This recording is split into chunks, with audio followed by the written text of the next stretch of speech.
Hello friends, स्वागत है आपका हमारे YouTube channel MP sky academy में। आज के इस वीडियो में हम मधुआ कहानी है। कहानी का नाम मधुआ है। इसके लेखक हैं जयशंकर प्रसाद जी।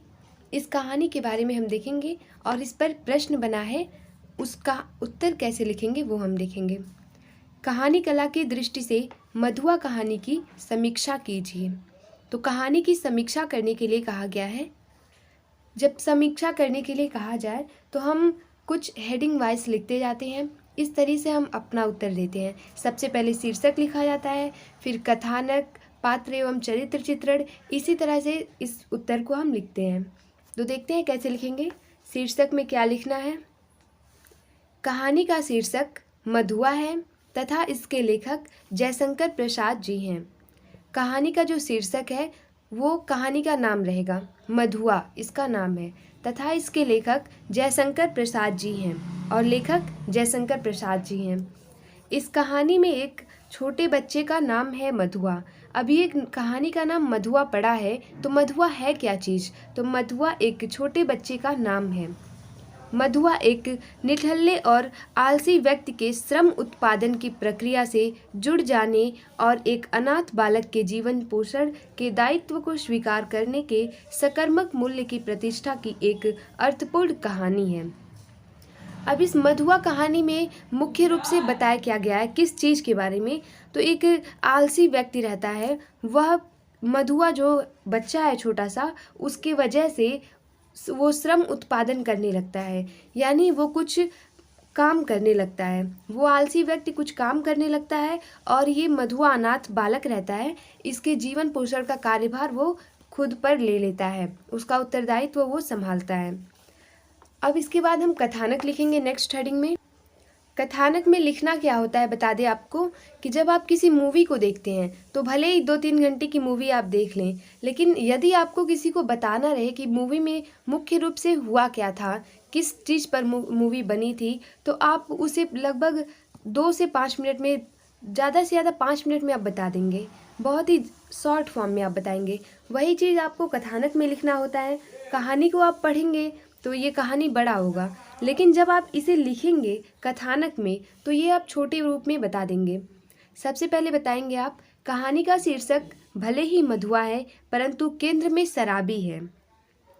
अब इस कहानी का नाम मधुआ है, लेकिन इसके जो केंद्र है, मुख्य बिंदु में जो है, इसके आसपास में है, वो एक शराबी है। शराबी पूरा दिन इधर उधर घूमता, लोगों को कहानियाँ सुनाकर उनका मन बहलाकर किसी तरह अपना पेट पालता था। अब ये शराबी जो था किसी तरह से इधर उधर घूमता रहता था और कहानियाँ सुना सुना करके किसी तरह अपना पेट पालन करता था। एक बार जब वह ठाकुर सरदार सिंह जी को कहानियाँ सुनाकर लौट रहा था तो उसने देखा कि ठाकुर साहब का जमादार लल्लू एक छोटे बच्चे मधुआ को पीट रहा है। शराबी मधुआ को अपने साथ लेकर चला जाता है। उसे जो 1 रुपया मिला होता है उसका वह शराब ना लेकर बल्कि मधुआ के लिए कुछ खाने की चीज़ें ले जाता है। अब ये जो शराबी है वह ठाकुर सरदार सिंह के वहाँ गया रहता है, तो वहाँ पर उनका जमादार जिसका नाम लल्लू था, वो एक छोटे बच्चे, उसी छोटे बच्चे का नाम मधुआ रहता है, उसे वो पीट रहा था।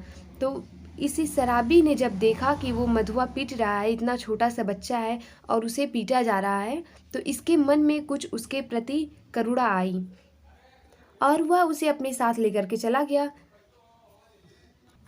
यहाँ तक कि उसे अपने साथ भी ले जाता है और उसे जो 1 रुपये मिली होती है उसे वह शराब नहीं लेता है, जबकि वो शराबी है।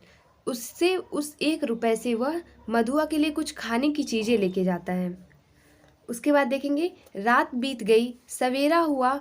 मधुआ के साथ कुछ समय बिताने के पश्चात उसने सोचा इधर उधर चापलूसी कहानियाँ सुना सुनाकर दूसरों के मन बहलाकर शराब और 2 वक्त की रोटी का जुगाड़ करके जीवन यापन करने की जगह मेहनत मजदूरी का रास्ता अधिक श्रेयस्कर है। अब मधुआ भी किसी भी तरह का मेहनत कर शराबी के साथ रहना चाहता था, परंतु ठाकुर की नौकरी नहीं करना चाहता था।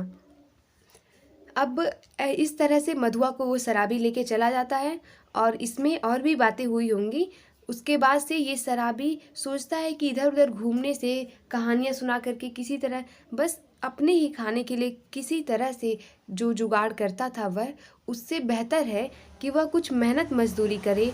और मधुआ भी सोचता है कि अब मैं इसी के साथ रहूँगा, यानी जो शराबी है उसके साथ ये भी रहना चाहता है और कोई भी काम करने के लिए तैयार है, लेकिन वो ठाकुर के यहाँ नौकरी करने के लिए नहीं तैयार है। आगे के हेडिंग में हम देखेंगे क्या लिखना है। दूसरा हेडिंग है पात्र एवं चरित्र चित्रण का। इसमें लिखेंगे कहानी में मुख्य पात्र मधुआ तथा शराबी हैं। गौड़ पात्रों में ठाकुर सरदार सिंह और उनका जमादार लल्लू हैं। शराबी शराब तो पीता है, परंतु उसके हृदय की संवेदना बालक मधुआ के प्रति देखने को मिलता है।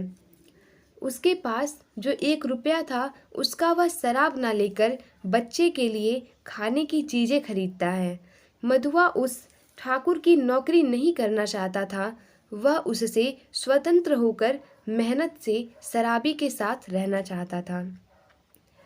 पात्रों में आप बताएंगे कि मुख्य पात्र कौन है, गौड़ पात्र कौन है, यानी जो मेन उसमें जो भी पात्र रहे हैं उनका नाम बताएंगे और जो साइड वाले होते हैं उनका भी नाम बता देंगे। और फिर जो भी मुख्य पात्र हैं उनके बारे में आपको थोड़ा बताना होगा कि वो किस तरह के हैं, उनका चरित्र इसमें बताना होगा।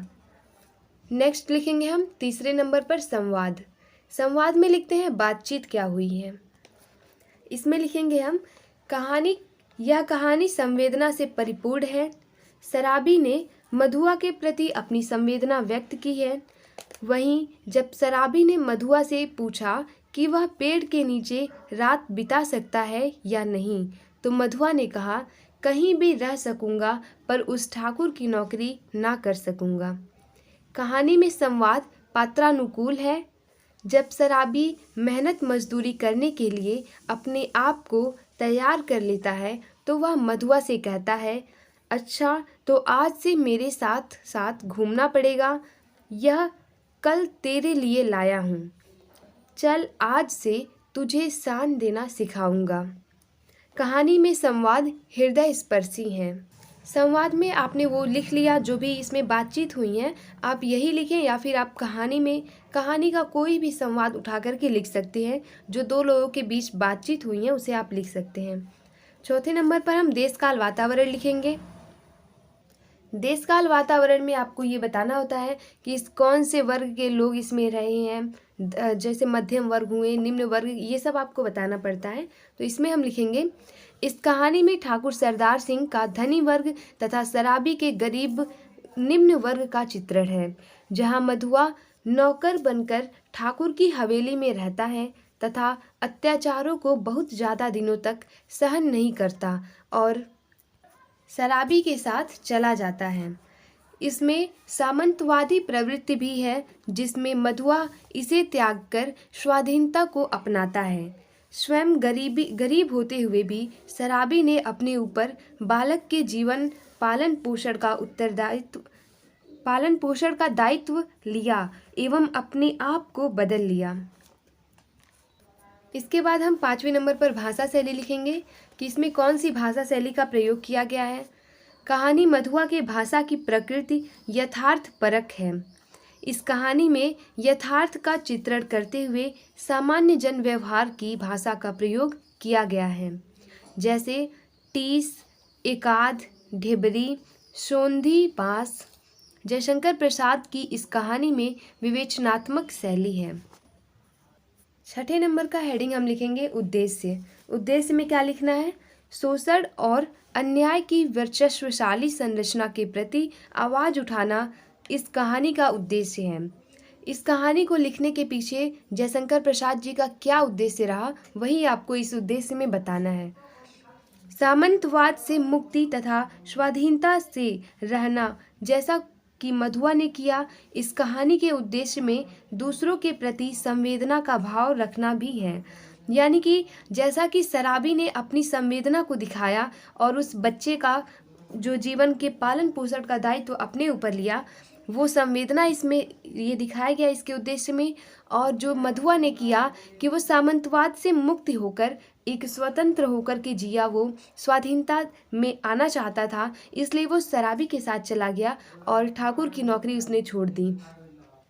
निष्कर्ष में हम लिखेंगे, निष्कर्षतः कहानी मधुआ कहानी कला की दृष्टि से सफल है। यह एक यथार्थता की कहानी है। धन्यवाद।